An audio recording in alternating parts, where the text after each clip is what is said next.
नमस्कार दोस्तों, स्वागत है आपका ए के स्टोरी पॉइंट चैनल पर। अगर आपको ये कहानी पसंद आई तो चैनल को सब्सक्राइब जरूर करें ताकि आप आगे भी रोमांचक कहानियों का आनंद ले सकें। साथ ही इंस्टाग्राम पर फॉलो करना न भूलें। वहां आप मुझसे सीधे जुड़ सकते हैं और कहानी से जुड़े हर सवाल का जवाब पा सकते हैं। आपका प्यार और समर्थन ही हमें नई कहानियां लाने के लिए प्रेरित करता है। धन्यवाद। कुछ देर बाद अर्जुन वॉशरूम से बाहर आता है और रेडी होकर नीचे चला जाता है। तब तक आस्था ने दोनों लोगों के लिए नाश्ता टेबल पर लगा दिया था। तो अर्जुन सीधे आकर डिनिंग टेबल पर बैठ जाता है और आस्था दोनों के लिए ब्रेकफास्ट सर्व करती है और खुद भी अर्जुन के बगल में बैठ जाती है और नाश्ता करने लगती है। तभी आस्था को कुछ याद आता है और आस्था अर्जुन से पूछती है, क्या आपकी रुद्र या अनु से बात हुई है? तो अर्जुन ने मना करते हुए कहा, नहीं, मेरी उनसे कोई बात नहीं हुई है। तो आस्था ने चिंता करते हुए कहा, अरे, वो लोग जब से गए हैं तब से किसी की कोई अपडेट ही नहीं है। तो अर्जुन ने आस्था से कहा, रिलैक्स आस्था, हम अभी उनसे बात कर लेते हैं। और फिर अर्जुन रुद्र को कॉल कर देता है। 2 से 3 रिंग जाने के बाद रुद्र फोन उठा लेता है। तो अर्जुन फोन स्पीकर पर डालकर रुद्र से पूछता है, कैसे हो तुम सब? तो रुद्र ने कहा, भाई हम ठीक हैं, आप बताइए, आप और भाभी कैसे हो? तो आस्था ने रुद्र से कहा, हम ठीक हैं रुद्र, तुम ये बताओ तुम सब कब आ रहे हो? तो रुद्र ने कहा, भाभी हम कल शाम तक आ जाएंगे। तभी अर्जुन रुद्र से पूछता है, क्या बात है छोटे, तू ठीक तो है ना? तेरी आवाज इतनी डल क्यों लग रही है? रुद्र ने अर्जुन से कहा, ऐसे कोई बात नहीं भाई, मैं ठीक हूं, वो बस थोड़ी थकावट है, इसलिए आपको लग रहा होगा। आप टेंशन मत लीजिए, मैं ठीक हूं और शिवी और अनु भी ठीक हैं। अर्जुन ने कहा, अच्छा ठीक है, चल हम बाद में बात करते हैं, हम ऑफिस जा रहे हैं।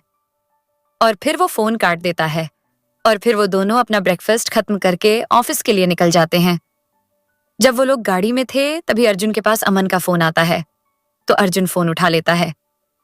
अर्जुन के फोन उठाते ही उधर से अमन पूछता है, भाई आज तू ऑफिस आ रहा है या नहीं? अगर नहीं आ रहा तो प्लीज भाई आजा, क्यों कि आज तेरी बहुत इंपॉर्टेंट मीटिंग है जो तुझे ही हैंडल करना है, क्योंकि वो लोग स्पेशली तुझसे मिलना चाहते हैं। तो अर्जुन ने अमन से कहा, आ रहा हूं, रास्ते में ही हूं, 15 मिनट में पहुंच जाऊंगा। ये बोलकर अर्जुन फोन काट देता है। तो आस्था पूछती है, किसका फोन था? अर्जुन ने कहा, अमन का फोन था, वो आज ऑफिस में एक इंपॉर्टेंट मीटिंग है इसलिए फोन किया था। अर्जुन की बात सुनकर आस्था और कुछ नहीं पूछती और फिर कुछ ही देर में वो लोग ऑफिस पहुंच जाते हैं।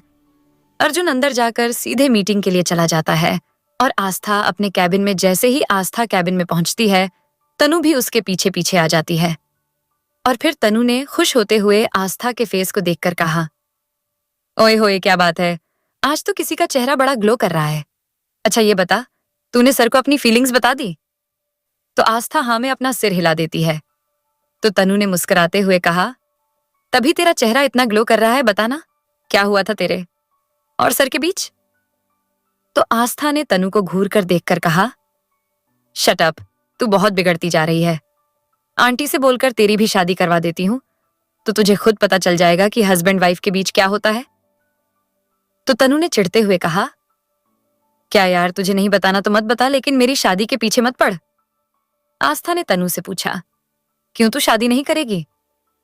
तनु ने कहा, करूंगी जब मुझे किसी से प्यार होगा तब। आस्था ने तनु को देखते हुए पूछा, और तुझे प्यार कब होगा? तनु ने अपने कंधे उचकाते हुए कहा, पता नहीं।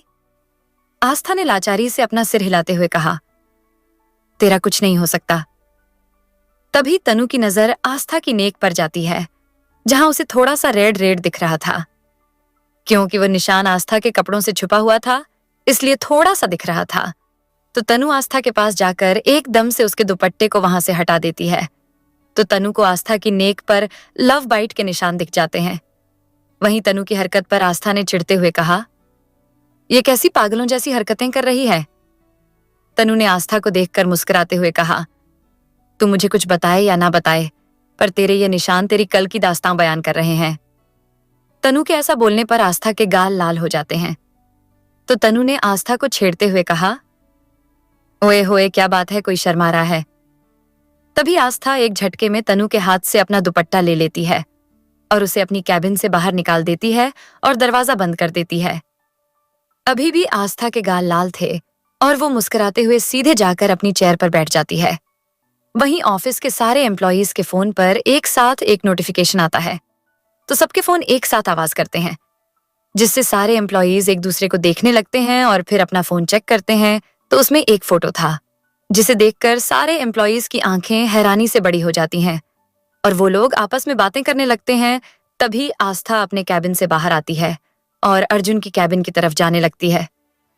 तो सब लोग आस्था को अजीब नजरों से घूर रहे थे और कुछ लड़कियां उसे खा जाने वाली नजरों से देख रही थीं, क्योंकि उन लड़कियों को भी अर्जुन पर क्रश था और वो अर्जुन को अट्रैक्ट करने के लिए छोटे छोटे कपड़े पहनकर आती थीं। लेकिन अर्जुन ने कभी उनकी तरफ एक नजर भी नहीं देखा था। लेकिन आस्था को अर्जुन के करीब देखकर उन्हें आस्था से जलन हो रही थी। तभी एक लड़की ने आस्था के पास आकर कहा, वैसे आस्था, तुम हमें भी सिखा दो कि ये सब कैसे किया जाता है। तो आस्था ने कंफ्यूज होते हुए कहा, क्या सिखा दूं तुम्हें? तो उस लड़की ने आस्था से कहा, यही कि मर्दों को कैसे रिझाया जाता है। उस लड़की की बात सुनकर आस्था को गुस्सा आ जाता है और आस्था ने गुस्से में दांत पिसते हुए कहा, क्या बकवास कर रही हो तुम? तब तक तनु भी वहां आ जाती है, क्योंकि तनु ने भी वो फोटो देख लिया था और वो आस्था को बताने के लिए आ रही थी। लेकिन आस्था उसे वहीं मिल जाती है। तनु ने आस्था के पास पहुंचकर कहा, आस्था, पहले तू यहां से चल। तो आस्था ने मना करते हुए कहा, नहीं, पहले मैं इससे बात कर लूं, फिर चलती हूं। तो उस लड़की ने आस्था से कहा, क्या बात करोगी तुम तो बात करने लायक भी नहीं हो। तो आस्था ने गुस्से में कहा, व्हाट यू मीन कि मैं बात करने लायक नहीं हूं? मैं तुम्हारे जैसी नहीं हूं जो लड़कों को इंप्रेस करने के लिए ऐसे कपड़े पहनकर आती हो। तो उस लड़की ने आस्था को ताना मारते हुए कहा, या राइट, तुम मेरी तरह नहीं हो, तुम तो शादीशुदा होते हुए भी दूसरे मर्दों को फंसती फिरती हो। तो आस्था ने उस लड़की से कहा, क्या बकवास कर रही हो तुम? तो उस लड़की ने कहा, बकवास नहीं कर रही हूं, ये देखो तुम्हारी करतूत। और अपना फोन आस्था को दिखाने लगती है। आस्था उसे देखकर एक पल के लिए ब्लैंक हो जाती है। उसने कभी सोचा नहीं था कि उसके और अर्जुन के रोमांटिक मोमेंट ऐसे पब्लिक के सामने आ जाएंगे। वही फोटो था जब आस्था ने अर्जुन को उसकी कैबिन में किस किया था और टीना फोटो खींच कर ले गई थी। आस्था उस फोटो को देखकर जम सी गई थी। फिर वो सामने खड़े सब लोगों की तरफ देखती है जो उसे अजीब नजरों से देख रहे थे। आस्था को उन लोगों का इस तरह देखना अच्छा नहीं लग रहा था और वहीं कोई था जो ये सब देखकर काफी खुश हो रहा था। वो और कोई नहीं बल्कि टीना थी, जो मन ही मन खुश होते हुए कह रही थी, तुमने मुझसे पंगा लेकर ठीक नहीं किया आस्था। तुमने कल जो कुछ भी मेरे साथ किया उसके बाद तो मैं तुम्हें छोड़ने वाली नहीं थी। वहीं कॉन्फ्रेंस रूम में अर्जुन मीटिंग कर रहा था। तभी वहां बैठे लोगों के फोन में भी एक साथ नोटिफिकेशन की आवाज आती है, तो सब लोगों को थोड़ी हैरानी होती है और वो लोग ये सोचकर अपना फोन चेक करने लगते हैं कि शायद कुछ इंपॉर्टेंट हो। और फिर जब वो अपना फोन देखते हैं तो वो लोग भी हैरान रह जाते हैं और सब हैरानी से अर्जुन की तरफ देखने लगते हैं। उन लोगों के ऐसे देखने पर अर्जुन को गुस्सा आने लगता है। तो अर्जुन ने गुस्से में सबसे पूछा, व्हाट हैपेंड? तभी अमन भी अपना फोन देखता है, तो उसकी आंखें भी हैरानी से बड़ी हो जाती हैं। और फिर अमन ने अर्जुन से कहा, अर्जुन ये देख। अमन के ऐसा बोलने पर अर्जुन ने अमन से फोन लेते हुए कहा, क्या है इसमें ऐसा? और फिर जब वो फोन में देखता है तो गुस्से में इसकी पकड़ फोन पर मजबूत हो जाती है और उसकी आंखें गुस्से की वजह से लाल हो जाती हैं और अर्जुन फोन को उठाकर फेंक देता है। अर्जुन ने इतनी जोर से फोन फेंका था कि उसके टुकड़े हो गए थे। अब अमन को भी अर्जुन के गुस्से से डर लगने लगा था, क्योंकि अमन को अच्छे से पता था कि अर्जुन को बिल्कुल भी पसंद नहीं है कि कोई उसकी पर्सनल लाइफ में दखल दे, और ये तो उसकी और आस्था की प्राइवेट फोटो थे। अर्जुन गुस्से में वहां से बाहर चला जाता है। अर्जुन गुस्से में वहां से बाहर चला जाता है। उसके पीछे अमन और बाकी सब लोग भी चले जाते हैं। वहीं आस्था को अब वहां और रुका नहीं जाता, तो वो वहां से जाने लगती है। जैसे ही आस्था वहां से जाने के लिए मुड़ती है तो किसी से टकरा जाती है और फिर वो अपना सिर उठाकर उस शख्स की तरफ देखती है। तो वो अर्जुन था। आस्था अर्जुन को देखकर उसे गले लगा लेती है। अर्जुन आस्था की हालत समझ सकता था, उसे भी बहुत गुस्सा आ रहा था, क्योंकि किसी ने उन दोनों के रोमांटिक मोमेंट को ऐसे सबके सामने ला दिया था। अर्जुन ने अपना गुस्सा कंट्रोल करते हुए आस्था के सिर पर हाथ फेरते हुए कहा, डोंट वरी आस्था, मैं पता लगा लूंगा कि ये किसने किया है। तुम्हें टेंशन लेने की जरूरत नहीं है। तभी एक लड़का जो लगभग अर्जुन की ही उम्र का होगा, वो लड़का उन लोगों में से ही एक था जिन लोगों के साथ अर्जुन की मीटिंग थी। उस लड़के ने अर्जुन के पास आकर कहा, रिलैक्स मिस्टर राठौर, आपको इतनी टेंशन लेने की जरूरत नहीं है, क्योंकि हमारे जैसे बड़े बिजनेसमैन को फंसाने के लिए ये सब तो होता ही रहता है, और हो सकता है ये सब इसी लड़की ने किया हो आपको फंसाने के लिए। उस लड़के को नहीं पता था कि वो भड़कती हुई आग को और हवा देने की कोशिश कर रहा था। और फिर उस लड़के ने अर्जुन के कान पास जाकर कहा, अगर आपका टाइम पास हो गया हो तो क्या हम भी थोड़ा। इससे आगे वो कुछ और बोल पाता, तब तक उसे मुंह पर एक जोरदार पंच पड़ता है। उस पंच से उसके सारे दांत हिल गए थे। तभी वो सामने देखता है तो अर्जुन गुस्से में उसे ही घूर रहा था। इससे पहले वो संभल पाता, अर्जुन आगे बढ़कर उसकी कॉलर पकड़ लेता है और अर्जुन ने दांत पिसते हुए कहा, हाउ डेयर यू, तुम्हारी हिम्मत कैसे हुई मेरी बीवी के बारे में ऐसा बोलने की।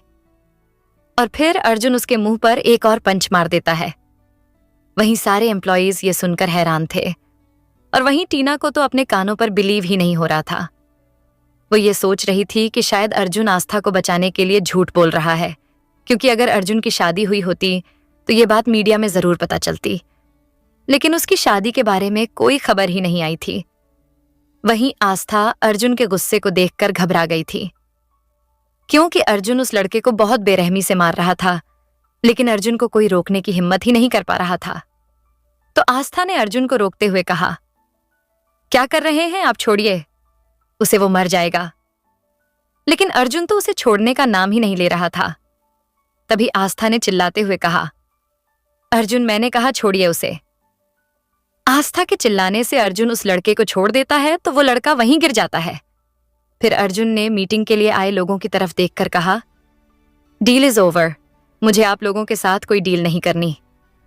और फिर अर्जुन ने सारे एम्प्लॉयज को घूर कर देखते हुए कहा, जिस किसी के पास ये फोटोज हैं उन्हें डिलीट कर दो, क्योंकि मैं नहीं चाहता कि मेरी वाइफ की कोई भी फोटो किसी के भी पास हो। और हाँ, ये बात बाहर नहीं जानी चाहिए। अगर किसी ने भी ऐसा करने की कोशिश की तो वो अपना रेजिग्नेशन लेटर दे जाए। ये बोलकर अर्जुन वहां से अपने कैबिन में चला जाता है और आस्था भी उसके पीछे चली जाती है। वहीं सारे एम्प्लॉयज तो ये सब सुनकर जैसे शॉक्ड थे, और टीना को तो जैसे बिलीव ही नहीं हो रहा था, और उसे ये सोचकर गुस्सा आ रहा था कि अर्जुन ने आस्था को बचाने के लिए झूठ बोला है। और वो गुस्से में अर्जुन की कैबिन की तरफ चली जाती है, जिस पर अमन ने ध्यान नहीं दिया था। अगर उसे पता होता तो वो उसे रोक लेता, लेकिन टीना बिना सोचे समझे अपनी बर्बादी की तरफ बढ़ रही थी। वहीं अर्जुन गुस्से में अपने कैबिन में इधर से उधर घूम रहा था और आस्था उसे शांत करने की कोशिश कर रही थी। लेकिन तभी कोई जोर से अर्जुन के कैबिन का डोर खुलता है, तो दोनों उस तरफ देखते हैं तो सामने टीना खड़ी थी, जिसे देखकर आस्था ने अपने मन में कहा, ये यहाँ क्या कर रही है। और टीना ने अर्जुन के पास आते हुए कहा, अर्जुन तुम ऐसा कैसे कर सकते हो। टीना ने अर्जुन के पास जाते हुए कहा, अर्जुन तुम ऐसा कैसे कर सकते हो, तुम इसे बचाने के लिए झूठ कैसे बोल सकते हो, और तो और इतनी बड़ी डील भी कैंसिल कर दी। तो अर्जुन अपनी कोल्ड वॉइस में टीना से पूछता है, तुम होती कौन हो मुझसे सवाल पूछने वाली, और हाँ मैंने कोई झूठ नहीं बोला है। तो टीना ने अर्जुन के पास जाते हुए कहा, देखो तुम अभी भी झूठ बोल रहे हो अर्जुन, मैं तुमसे प्यार करती हूँ, मैं तुम्हें इस आस्था से भी ज्यादा खुश रखूंगी, प्लीज तुम एक बार मेरे पास आ जाओ। अब आस्था को टीना पर गुस्सा आने लगता है, क्योंकि वो जबरदस्ती अर्जुन के करीब जाने की कोशिश कर रही थी, और वहीं अर्जुन उसे अपने से दूर करने की कोशिश कर रहा था। अब टीना की हरकतें आस्था के बर्दाश्त से बाहर हो गई थीं, तो वो खुद जाकर टीना को अर्जुन से दूर कर देती है और एक जोरदार थप्पड़ उसके गाल पर मारती है। और आस्था ने टीना पर चिल्लाते हुए कहा, तुम्हारी हिम्मत भी कैसे हुई मेरे पति के करीब आने की, मैं तुम्हें फर्स्ट एंड लास्ट वार्निंग दे रही हूं, दूर रहो मेरे पति से, वरना मुझसे बुरा कोई नहीं होगा। अर्जुन के कैबिन से चिल्लाने की आवाज आने से सारे एम्प्लॉयज अर्जुन की कैबिन के बाहर जमा हो जाते हैं। वहीं आस्था के थप्पड़ मारने से टीना और भी ज्यादा बौखला जाती है। वो इस वक्त पूरी साइको लग रही थी। फिर वो वहां रखा वास उठाकर आस्था की तरफ फेंकती है। इससे पहले कि वो वास आस्था को लगता, अर्जुन आस्था के सामने आकर उसे अपने सीने में छुपा लेता है, जिससे वो अर्जुन की पीठ पर जाकर लगता है और वो टूटकर जमीन पर बिखर जाता है। तो आस्था ने अर्जुन से दूर होकर घबराकर अर्जुन से कहा, आप ठीक तो हैं? आपको कुछ हुआ तो नहीं ना? तो अर्जुन ने कहा, नहीं, मैं ठीक हूं। वो दोनों बात कर ही रहे थे कि तभी टीना बीच में आकर आस्था का गला पकड़ लेती है।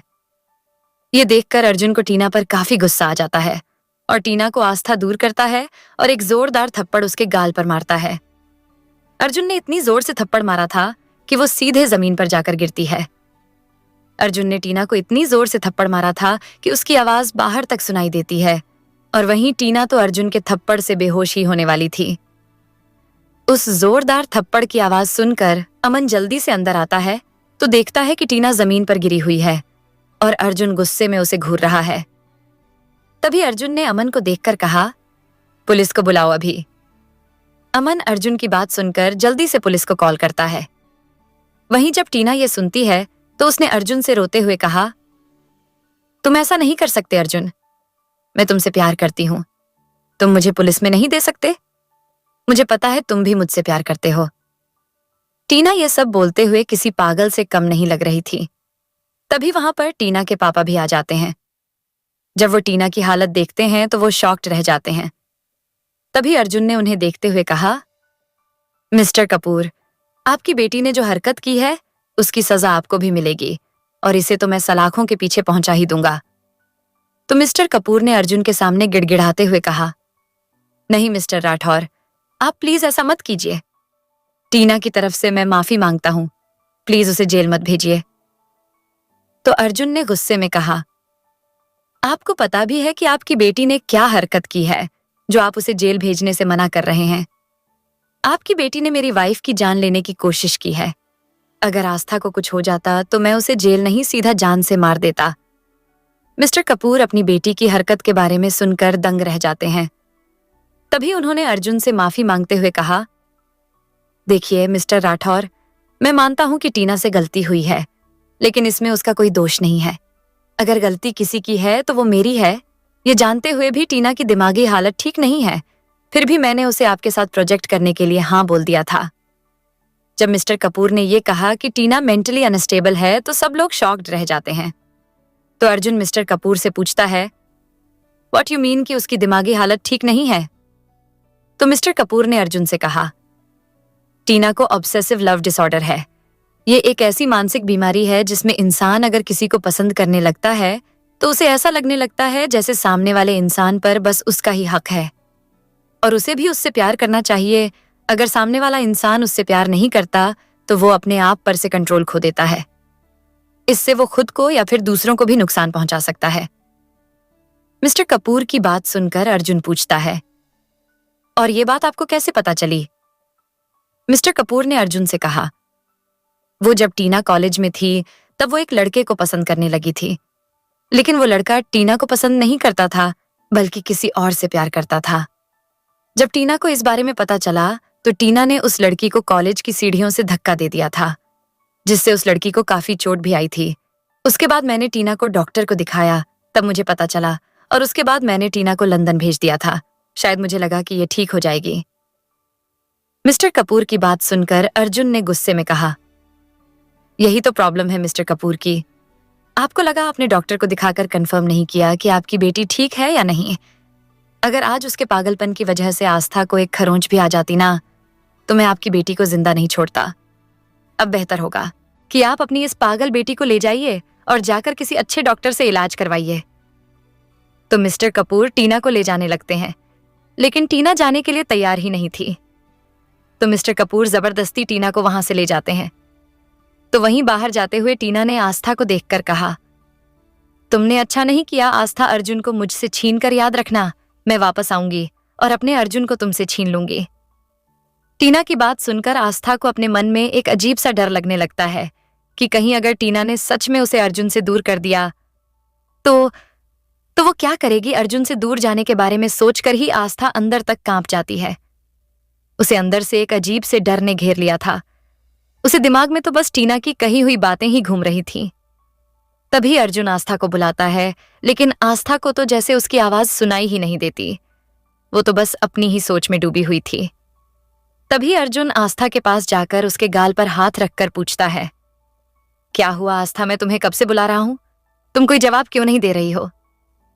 अब जाकर आस्था को कहीं होश आया था और उसकी आंखों में डर साफ दिखाई दे रहा था। तो अर्जुन ने आस्था के गाल को सहलाते हुए कहा, क्या हुआ आस्था, तुम इतनी घबराई हुई क्यों हो?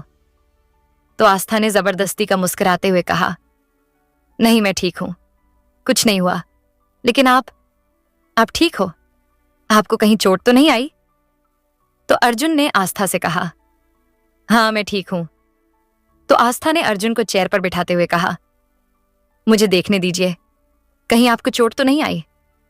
और फिर वो अर्जुन की गर्दन पर देखती है तो वहां पर कुछ कांच के टुकड़े चुभ गए थे और वहां से खून निकल रहा था, जिन्हें देखकर आस्था ने परेशान होते हुए कहा, आपको तो कांच चुभ गया है। तो अर्जुन ने आस्था से कहा, कोई बात नहीं, तुम फर्स्ट एड बॉक्स ले आओ और दवाई लगा दो। तो आस्था ने परेशान होते हुए कहा, नहीं हम डॉक्टर के पास जाएंगे, कहीं कोई सीरियस प्रॉब्लम हो गई तो? तो अर्जुन ने मना करते हुए कहा, आस्था डॉक्टर के पास क्यों जाना है, मामूली सी चोट है, तुम दवाई लगा दो, ठीक हो जाएगा। तो आस्था ने जिद करते हुए कहा, नहीं हम डॉक्टर के पास जाएंगे, कहीं कुछ हो गया तो, कांच से इन्फेक्शन हो गया तो? आस्था ये सब सोचकर ही काफी घबरा रही थी। तभी अमन ने सीरियस होते हुए कहा, अर्जुन भाभी सही बोल रही है, तुझे एक बार डॉक्टर को दिखा लेना चाहिए, कांच से इन्फेक्शन भी हो सकता है। तो अर्जुन ने आस्था को देखते हुए कहा, ठीक है मैं डॉक्टर के पास चलता हूं, तुम इतना टेंशन मत लो। और फिर अर्जुन आस्था के साथ डॉक्टर के पास चला जाता है। वहीं दूसरी तरफ रुद्र अब शिवी को बिल्कुल इग्नोर कर रहा था, क्योंकि कल जो शिवी ने किया था उससे उसे बुरा लगा था और अब वो नहीं चाहता था कि शिवी उसके बारे में कुछ भी गलत सोचे, इसलिए कल से उसने शिवी से कोई भी बात नहीं की थी। तभी अनु शिवी के साथ रुद्र के पास जाती है और पूछती है, भाई क्या हुआ, आप ठीक तो हो ना?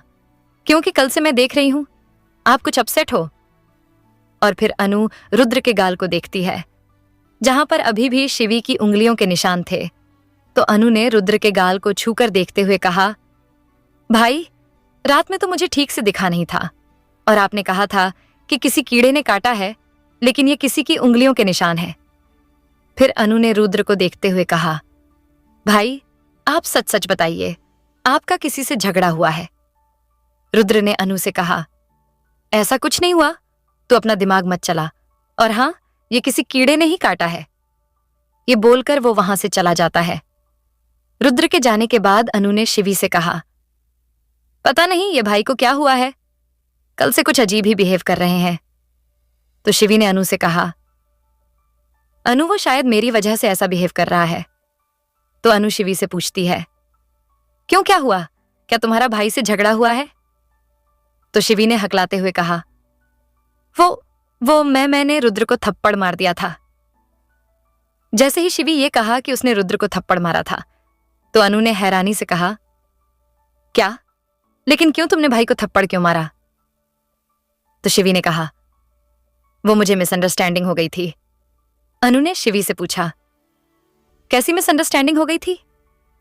शिवी ने अनु से कहा, वो मुझे लगा कि वो मेरे साथ बदतमीजी करने की कोशिश कर रहा है, इसलिए मैंने उस पर हाथ उठा दिया। शिवी की बात सुनकर अनु ने हैरानी से कहा, व्हाट? शिवी तुम भाई के बारे में ऐसा सोच भी कैसे सकती हो? मुझे समझ नहीं आ रहा कि आखिर तुमने भाई के बारे में ऐसा सोच भी कैसे लिया? शिवी ने अनु से माफी मांगते हुए कहा, मैं अनु से माफी मांगना चाहता हूं, प्लीज मुझे माफ कर दे। अनु ने शिवी से कहा, तुम्हें मुझसे माफी मांगने से कुछ नहीं मिलेगा। शिवी तुम्हें जाकर भाई से माफी मांगनी चाहिए, अगर वो तुम्हें माफ कर देंगे तो मुझे कोई प्रॉब्लम नहीं है। और हाँ शिवी, मैं तुम्हें एक बात बता दूं, भाई दिल के बुरे नहीं है, मानती हूं कि उनकी बहुत सी गर्लफ्रेंड्स थीं, लेकिन उनका भाई के साथ रिलेशनशिप बस कैजुअल था, उन्होंने कभी अपनी लिमिट क्रॉस नहीं की, और ये बात उनकी गर्लफ्रेंड को भी पता था कि उनका भाई के साथ रिलेशनशिप बस कैजुअल है, सीरियस नहीं। तो जब उन्होंने अपनी गर्लफ्रेंड्स के साथ अपनी लिमिट क्रॉस नहीं की, तो वो तुम्हारे साथ क्यों बदतमीजी करेंगे? आज तक अर्जुन भाई ने उन्हें डांटा तक नहीं है और तुमने सीधा उन पर हाथ उठा दिया। शिवी ने गिल्टी फील करते हुए कहा। अनु, मैं मानती हूं मुझसे गलती हुई है। मुझे रुद्र पर हाथ नहीं उठाना चाहिए था उसके लिए। आई एम सॉरी, प्लीज मुझे माफ कर दे। अनु ने शिवी से कहा। मैंने कहा ना, मुझसे नहीं, रुद्र भाई से जाकर माफी मांगो। इतना बोलकर अनु वहां से चली जाती है। अनु की बात सुनकर शिवी रुद्र की तरफ चली जाती है और शिवी ने अपने मन में सोचते हुए कहा, पता नहीं रुद्र मुझे माफ करेगा भी कि नहीं। मुझे उसे थप्पड़ नहीं मारना चाहिए था। शिवी ने रुद्र को हर जगह देख लिया था, लेकिन उसे रुद्र कहीं भी दिखाई नहीं दिया। तभी शिवी एक लड़के से पूछती है, रोहित, तुमने रुद्र को कहीं देखा है? पहले तो वो लड़का शिवी को ऊपर से नीचे तक देखता है, फिर उसने जंगल की तरफ इशारा करते हुए कहा, हाँ, मैंने थोड़ी देर पहले रुद्र को जंगल की तरफ जाते हुए देखा था। उस लड़के की बात सुनकर शिवी भी उस तरफ चली जाती है। शिवी को उस तरफ जाते देख रोहित के फेस पर एक डेविल स्माइल आ जाती है। फिर उसने किसी को फोन करके कहा, वो अभी जंगल की तरफ गई है, तुम लोग भी जल्दी यहां आ जाओ, फिर हम उसे देखते हैं। और फिर वो अपना फोन काट देता है। वहीं शिवी रुद्र को ढूंढते हुए जंगल की तरफ जा रही थी और वो काफी अंदर तक आ जाती है। जब रुद्र उसे कहीं नहीं मिलता तो वो वहां से वापस जाने लगती है। जैसे ही वो वहां से जाने के लिए पीछे मुड़ती है तो हैरान रह जाती है, क्योंकि सामने रोहित और उसके दोस्त खड़े हुए थे। तो उन्हें देखकर शिवी ने कहा, तुम यहां क्या कर रहे हो? तो रोहित ने शिवी को देखते हुए कहा, क्यों, क्या मैं यहां नहीं आ सकता? मुझे तो ऐसा यहां कहीं साइन बोर्ड नहीं दिख रहा जिस पर लिखा हो कि मैं यहां नहीं आ सकता। तो शिवी ने रोहित से कहा, ओका, फाइन, रहो तुम यहां, और खुद वहां से जाने लगती है। तो रोहित शिवी का हाथ पकड़ लेता है। तो शिवी ने गुस्से में रोहित की तरफ देखकर कहा, यह क्या कर रहे हो रोहित, छोड़ो मेरा हाथ।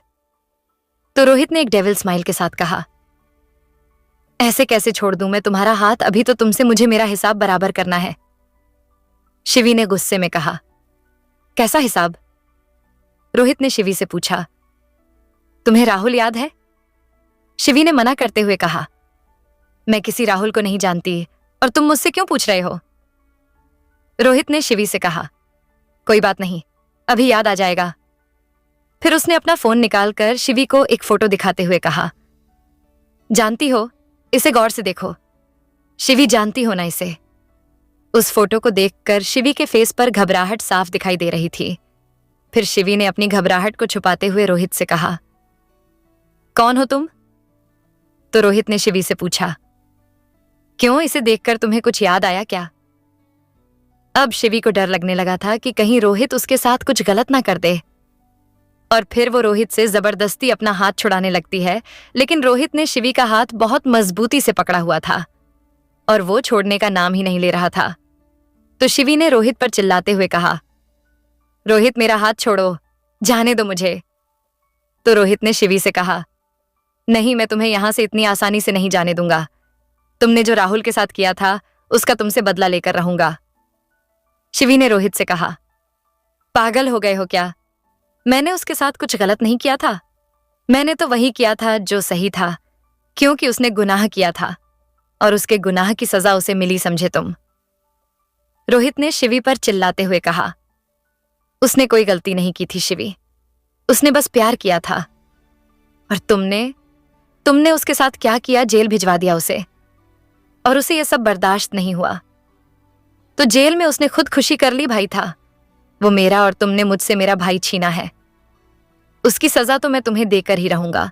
बहुत दिनों से इस मौके की तलाश में था, यहां तक कि तुम्हारे पीछे पीछे मैंने तुम्हारे कॉलेज तक में एडमिशन ले लिया। अब जब मुझे यह मौका मिला है तो इसे मैं हाथ से नहीं जाने दूंगा। शिवी ने गुस्से में रोहित के ऊपर चिल्लाते हुए कहा, रोहित, मैंने कुछ गलत नहीं किया। अगर तुम्हारा भाई काजल से प्यार करता था तो उसका रेप क्यों किया? और तो और उसके साथ जानवरों जैसा सलूक किया था। अगर तुम्हारा भाई काजल से प्यार करता तो वो उसके साथ ऐसा कभी नहीं करता, समझे? वो उसका प्यार नहीं, उसकी हवस थी। अगर प्यार होता तो वो ऐसा कभी नहीं करता, क्योंकि हम जिससे प्यार करते हैं ना ही उसके साथ कुछ गलत करते हैं और ना ही गलत होने देते हैं।